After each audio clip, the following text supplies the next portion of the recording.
नमस्कार, मैं आपके साथ अंजना और आप देख रहे हैं ग्लोबल इंडिया टाइम्स न्यूज।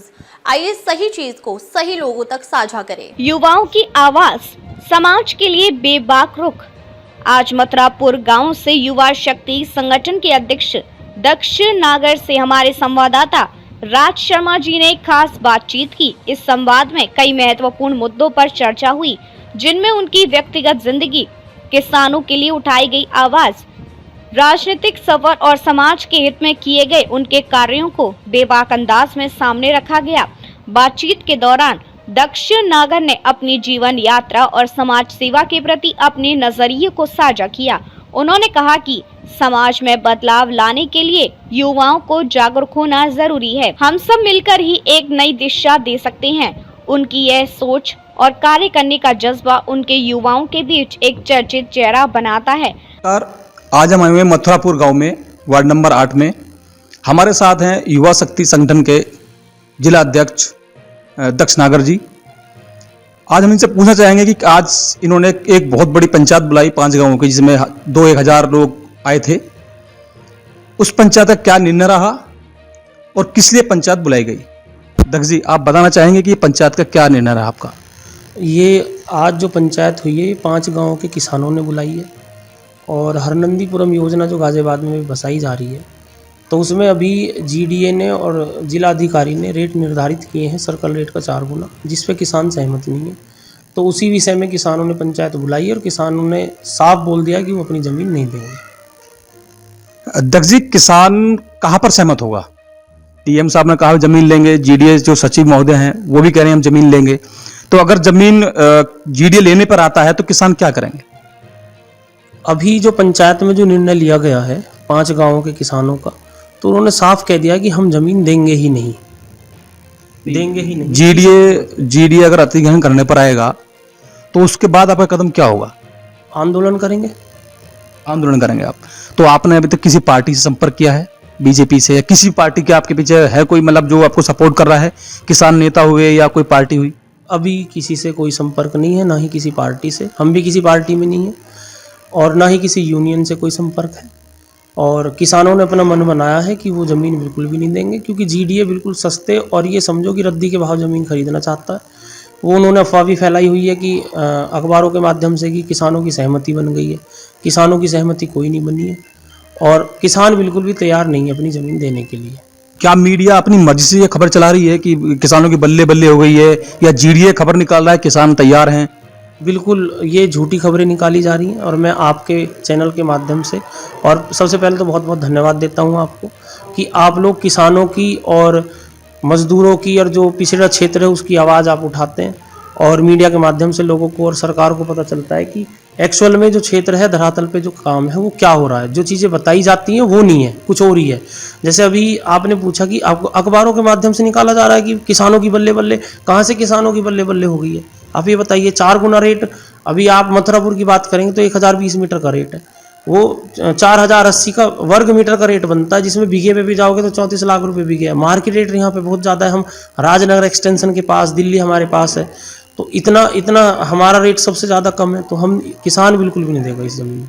तो आपने इस जो जीडीए आपके साथ कार्रवाई कर रहा है कि हम सर्किल रेट कम दे रहा है आपको, आपने किसी सरकार से या किसी मंत्री से कोई संपर्क करने की कोशिश करी? नहीं, अभी कुछ संपर्क नहीं किया। आज हमारी पंचायत हुई है और पंचायत में ये निर्णय लिया गया कि एक तो किसान ज़मीन नहीं देगा और जल्द ही हम जिलाधिकारी महोदय को, क्योंकि वो ज़िले के मालिक हैं, उनको भी अपना ज्ञापन देकर उन्हें भी बताएंगे कि भाई किसान इस रेट पे, किसान तैयार ही नहीं है ज़मीन देने के लिए। दक्ष जी, अभी मैंने आपका सोशल मीडिया पे एक वीडियो आया था, मैंने देखा था, आपने कहा था कि आपने हजारों की संख्या में जीडीए में आपत्ति लगाई हुई है। जैसे कि जीडीए ने आपत्ति मांगी थी, तो उनके ऊपर कोई कार्रवाई अभी तक हुई है, नहीं हुई है? अभी तक कोई कार्रवाई नहीं हुई है। जनवरी में 15-16 जनवरी के आसपास हमने वो आपत्ति लगाई थी, हजारों किसान गए थे। अब तक उसका कोई निस्तारण नहीं हुआ है, ना ही जीडीए ने कुछ बताया है। आप ये चीज़ बताइए, कोई हमारी चीज़, हमारी ज़मीन लेना चाहता है, उसने बोला कि आपको कोई आपत्ति है या नहीं? हमने बोला आपत्ति है, हम नहीं देंगे। उसके बावजूद भी उन्होंने सर्कल रेट निर्धारित कर दिए, तो ये तो तानाशाही है। आज अगर हम स्वतंत्र हैं और माननीय योगी जी की सरकार है उत्तर प्रदेश में, और अगर ऐसे समय पे भी ये काम होता है कि भाई हम मना कर रहे हैं फिर भी आप ज़बरदस्ती लोगे, तो वो ज़बरदस्ती नहीं चलेगी। मतलब अगर सरकार या जीडीए जबरदस्ती आपकी जमीन लेती है तो आप आंदोलन करेंगे, तो आंदोलन का रूप क्या होगा? शांतिपूर्वक तरीके से करेंगे, अपनी बात रखेंगे, ज़मीन अपनी नहीं देंगे। अगर शांतिपूर्ण तरीके से भी जीडीए नहीं मानता है, अभी भी आप एक तरीके से पंचायत बुलाकर आंदोलन ही कर रहे हैं, उन तक खबर जा रही है, लेकिन खबर यह आ रही है कि किसान की बल्ले बल्ले हो गई है और किसान तैयार है जमीन देने के लिए। अभी मैंने बताया ना, शांतिपूर्वक तरीके से कानून के दायरे में रह के और अपना आंदोलन करेंगे। अच्छा, तो आप कानून का भी कड़कड़ा दबाएंगे, इस मामले में जाएंगे कानून द्वार पे? बिल्कुल, ज़रूरत पड़ी तो जाएंगे। आपको राजनीति में आने की प्रेरणा कहाँ से मिली?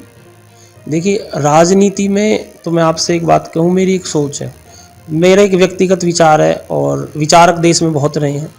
मैं तो ये चाहता हूँ राजनीति का नाम अगर हम विकास नीति रख दे तो कुछ बदलाव आ जाए, क्योंकि लोग राजनीति को राज करने की नीति समझते हैं और वो अपना काम नहीं करते।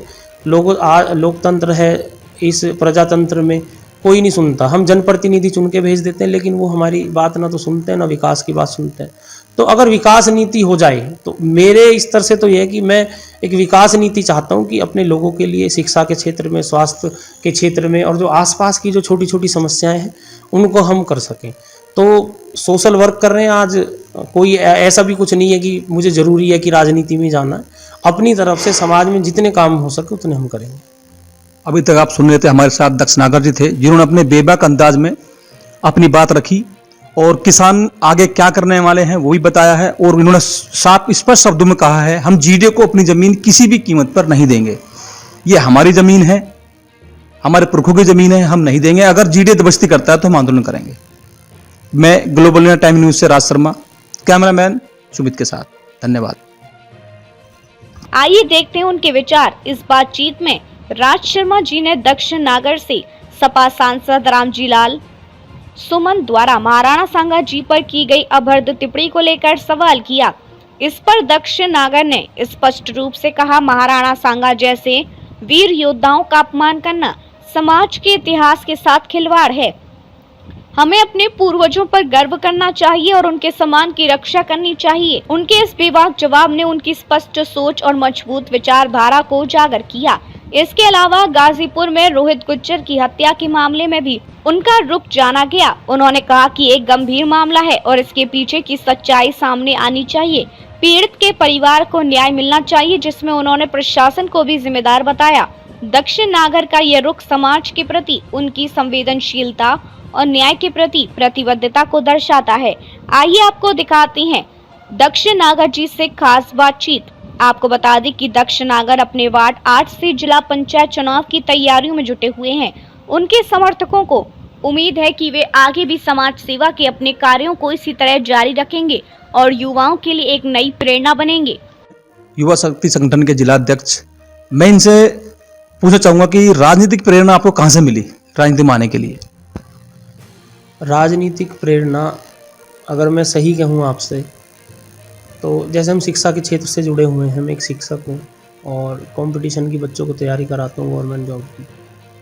और जब हम बाहर भीतर जाते हैं और पढ़ते हैं तो एक बड़ी पीड़ा होती है कि भाई आज के समय में केवल कहने वाली बातें हैं, लेकिन जो समाज में जो लोग हैं, मजदूर हो या कोई गरीब आदमी हो, उसकी कोई सुनने वाला नहीं है। तो एक अंदर से आवाज़ आई कि क्यों ना इनके लिए कुछ किया जाए। और राजेश पायलट जी ने, जो किसानों के नेता थे, उन्होंने एक बात बोली थी कि जिस दिन आम आदमी के और मजदूरों के बच्चे वहाँ पर पहुँचेंगे जहाँ से इस देश की नीति बनती है, तो सही मायने में जब भारत का विकास, ये समझो कि तब होगा। तो एक वहाँ से आई है कि भाई जहाँ पे नीति बनती है वहाँ तक तो पहुँचना चाहिए, अगर अपने लोगों के लिए हम कुछ कर सकते हैं। नहीं, यही नीति अरविंद केजरीवाल के अंदर भी आई थी, लेकिन वो शराब घोटाले में, बहुत सारे घोटालों में जेल चले गए, अब सत्ता में भी नहीं रहे। तो कहीं ऐसा तो नहीं है अरविंद केजरीवाल के आप उन पर चल रहे हो पसीनों पर? देखिए, इतना बड़ा तो मैंने सोचा नहीं कि भाई वो मुख्यमंत्री थे दिल्ली के और वो मुख्यमंत्री बने और जनता ने उन्हें बिल्कुल, आप ये समझिए कि उनको सर पे बैठा कर रखा और उन्होंने ये काम किया। तो इतना बड़ा तो मैंने सोचा नहीं है कि मैं इतना बड़ा बन जाऊंगा। लेकिन जब जी, आप राजनीति में किस पार्टी से आना चाहते हैं? अभी कोई डिसाइड नहीं किया मैंने। अभी तो हमारा जो लोगों के लिए जितना हम काम कर सकते हैं कर। मैंने जो मार्केट में सर्वे किया, आपका पता पड़ रहा है कि अब जिला पंचायत सदस्य के लिए आप नामांकन भरने के लिए तैयार हैं। तो अभी निर्दलीय भरेंगे किसी पार्टी से? अभी इस पर विचार करेंगे और जिला पंचायत के लिए भी जो हमारे लोग हैं आसपास के क्षेत्र के, उनके लिए हम काम कर रहे हैं। तो उन्हीं की एक आवाज़ आई है कि आप जिला पंचायत चुनाव लड़िए, तो हमारा क्षेत्र समाज साथ रहेगा, हम चुनाव लड़ेंगे। आपने क्षेत्र के लिए क्या ऐसा किया है अभी तक? क्षेत्र के लिए जो आसपास की जो सड़कें हैं उनसे लोग बहुत ज़्यादा परेशान थे, तो हमने अपनी तरफ से, देखिए हम अपनी जेब से तो पैसे नहीं लगा सकते, ना ही सामाजिक कार्यकर्ता कोई जेब से पैसे लगाता है। हम एक प्रयास कर सकते हैं कि जाके हम शिकायत कर दें, और बार बार शिकायत कर दें तो वो काम हो जाते हैं। तो अगर आप देखोगे तो अब सड़कों पर काम चल रहा है सभी पर, और शाहपुर वाली रोड थी, इससे बहुत ज़्यादा लोग परेशान थे, नगर निगम द्वारा भी ये बनाई गई है। अभी पुलिया टूट गई थी ये भिक्कनपुर पेट्रोल पंप के पास, वहाँ रोज़ाना दूसरे तीसरे दिन गाड़ियाँ बाइक सब उसमें गिरती थी, और ये था कि कोई बड़ी अनहोनी नहीं हुई, तो वो भी कराए हैं। कोई लाइट की हो, या अभी हमारा एक संघर्ष चल रहा है कि पाइपलाइन रोड पे लाइट लगनी चाहिए। जब से इसका चौड़ीकरण हुआ है तब से एक्सीडेंट दूसरे तीसरे दिन एक्सीडेंट होते हैं। और ये शिव भक्त मार्ग है, जब कांवड़िया चलते हैं तो सभी शिव भक्त यहाँ से करोड़ों की संख्या में जो निकल के जाते हैं, और उस समय पे सरकार को व्यवस्था करनी होती है लाइट की, तो क्यों ना परमानेंट कर दी जाए। तो और बहुत सारी छोटी छोटी चीज़ें शिक्षा के लिए, जैसे अभी हम लाइब्रेरी के लिए अपने यहाँ पे करीबन 10-12 गाँव के लिए फ़ायदा होगा, उसके लिए लग रहे हैं कि एक लाइब्रेरी बनवाएं, तो बच्चे शिक्षा से भी जुड़ेंगे। शिक्षा से बड़ा तो कुछ है ही नहीं, शिक्षा से ही आप सब कुछ पा सकते हो। और बच्चों के लिए भी अभी हम इसी महीने में शुरू हो जाएगा, एक बिल्कुल नामात्र की फ़ीस पर हम कोचिंग शुरू कर रहे हैं, जिसमें गवर्नमेंट जॉब की बच्चे तैयारी करेंगे। और लोगों की जो भी छोटी छोटी समस्याएं हमारे पास आते भी हैं, लोग उनका निस्तारण हम करते हैं। आपका राजनीतिक उद्देश्य क्या आने का? उद्देश्य यही है कि अपने क्षेत्र, अपने समाज और अपने राष्ट्र देश के लिए। समाज से क्या मतलब आपका? समाज जो आसपास में जो समाज रह रहा है, वो 36 बिरादरी धर्म, कोई उसमें कोई भेदभाव नहीं है किसी से भी। आसपास जिस समाज में हम रह रहे हैं उसके लिए हम हर समय उपलब्ध हों, छोटे से बड़ी जो भी उनकी समस्या हो उसको हम, उसका समाधान उनका हम कर सकें। अभी अध्यक्ष जी ने बताया, बहुत अच्छा वक्तव्य दिया। 36 बिरादरी की बात आई है तो मेरे सामने एक मामला है राणा सांगा जी का। अभी सपा सांसद राम लला सुमन जी ने एक वक्तव्य दिया है जिसकी सभी समाज निंदनीय कर रहे हैं। मैं जानना चाहूँगा आपका क्या वक्तव्य है उसके लिए? कोई भी महापुरुष हो, किसी भी जाति से हो, किसी भी धर्म से हो, गलत टिप्पणी नहीं करनी चाहिए, मैं उसका खंडन करता हूँ। और ऐसे लोगों के बारे में बात ही नहीं करना चाहता जो महापुरुषों के लिए कुछ भी बोल देते हैं। आने वाली 12 अप्रैल को सभी 36 बिरादरियों ने आह्वान किया है आगरा जाने के लिए, उसमें आप आ रहे हैं अपनी टीम के साथ, क्या कहेंगे? अभी तो इस विषय में मेरा तो अभी कुछ है नहीं, लेकिन हाँ, लोगों को जाना चाहिए, महापुरुष हैं और उनके बारे में नहीं सुनना चाहिए। मैंने बताया ना आपसे अभी कि महापुरुष हो, किसी भी जाति में, किसी भी धर्म में हो, उन्होंने बहुत कुछ के लिए किया इस देश के लिए, तो ऐसे ही कुछ भी थोड़ी ना बोल देना चाहिए किसी के लिए भी। गाजीपुर में एक गुर्जर समाज का लड़का, जो वहाँ पर एक रोहिंग्या थे या कौन था, झुग्गी लेकर पड़े हुए थे, और उन्होंने उनका विरोध किया कि यहाँ पे भी गांजा अफीम ना बेचा जाए, उसका मर्डर कर दिया। उसमें गुर्जरों ने पंचायत भी की, सभी 36 बिरादरियां उसमें रही। आपका क्या प्लान है? आप वहाँ पर जाएंगे उस पंचायत में? बिल्कुल जाएंगे। 23 मार्च की हुई थी, हम वहाँ पे नहीं जा पाए थे, और उसका कारण क्या है कि इसमें मैं प्रशासन के लिए बोलूँगा कि जब आप कार्रवाई नहीं करेंगे तो लोग सड़कों पर आएंगे। नहीं, कार्रवाई से आप क्या चाहते हैं? उन्होंने जिन लोगों ने मर्डर किया था उनको पकड़ कर जेल भेज दिया है। अब क्या गुर्जर समाज या क्षत्रिय समाज या सारी बिरादरियां क्या चाहती हैं कि अब उनको साथ क्या होना चाहिए? देखिए, जैसा अभी आपने बताया ना कि भाई वो रोहिंग्या रह रहे हैं वहाँ पे, या अनऑथोराइज्ड कोई भी आदमी वहाँ पे रह रहा है, उसकी शिकायतें की जा चुकी है, तो प्रशासन ने क्यों कदम नहीं उठाया? तो ये पंचायत भी उसी के ऊपर है कि आगे जैसे आज रोहित के साथ हुआ किसी और के साथ ना हो, तो एक कड़ी कार्रवाई होनी चाहिए ताकि लोगों को एक सही मैसेज जाए, आगे से किसी की हिम्मत ना हो कुछ करने की, और कोई भी अधिकारी होता है उसके पास ऐसी शिकायत आती है तो वो उस पर तुरंत कार्रवाई करे। अभी आप हमारे बीच में सुन रहे थे, बेबाक अंदाज में दक्ष नागर जी ने अपनी बात रखी। उन्होंने राणा सांगा जी पे जो वर्डिंग की थी उसको लेकर भी अपना पक्ष रखा। जो गाजीपुर में हमारे भाई गुर्जर समाज था, उनका जो मर्डर किया उस पर भी अपनी बात रखी, और जो राजनीतिक विश्लेषण इनका था हमने वो भी बात सुनी। मैं धन्यवाद देना चाहूँगा सरकार, हमें अपना कीमती समय दिया, उसके लिए बहुत धन्यवाद। ग्लोबल इंडिया टाइम्स न्यूज़ से मैं राज शर्मा, कैमरामैन सुमित के साथ, धन्यवाद। अब तक के लिए बस इतना ही, फिर मिलते हैं एक ऐसी ही बड़ी खबर के साथ। तब तक के लिए नमस्कार और देखते रहिए ग्लोबल इंडिया टाइम्स न्यूज। अगर आपको वीडियो पसंद आया हो तो लाइक करें व शेयर करें। ऐसे लेटेस्ट अपडेट पाने के लिए बेल आइकन प्रेस करना ना भूलें। अगर आप हमें फेसबुक या फिर इंस्टा के माध्यम से देख रहे हैं तो हमारे पेज को फॉलो जरूर करें। धन्यवाद।